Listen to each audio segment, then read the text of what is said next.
Hello दोस्तों, एक बरुआ गीत लेके आई हूँ। आप लोग को कैसा लगेगा? प्यार दुलार ज़्यादा देना। मेरा चैनल नहीं जा रहा है, कैसा गाना लगता है नहीं अच्छा कमेंट करना, जैसे वैसे मैं फिर गा के बताऊँ। और बहुत ज़्यादा से ज़्यादा प्यार दुलार देना। नहीं देख रहे हैं कोई। रिम की झिम की देवा बरसाई, उजे मोतिया ओरी चुआई हो।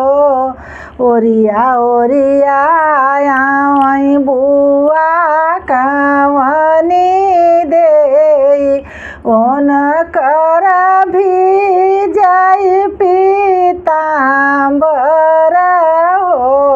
ओरिया ओरिया आई बुआ कावनी दे, ओन कर भी जाई पीताम्बर हो। केतना देवा बरस हे चुनरिया हमारी भिजी है हो। अरे मैं तब न गए बिना रहबई, कावने रामा के मड़ाए कावनी दे के आंगने, कावनी दे के आंगने। दूल्हे राम कई झालरी झलरिया आदरई तीन झलरिया, दूल्हराई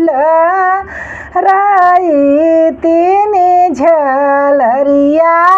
हम रोपब झलरिया, हम रोपब हो।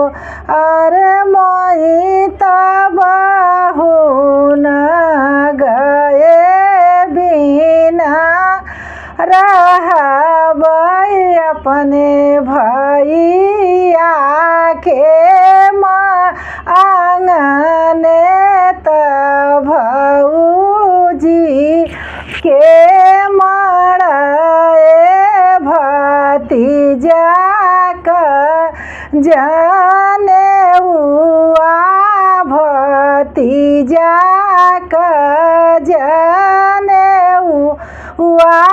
झलरिया हम रोपब झलरिया, हम रोपब। कैसा लगा आप लोग को ये बरुआ गीत? आप लोग बहुत ज़्यादा से ज़्यादा प्यार दुलार देना। कमेंट में लिखना कैसा लगा ये बरुआ गीत।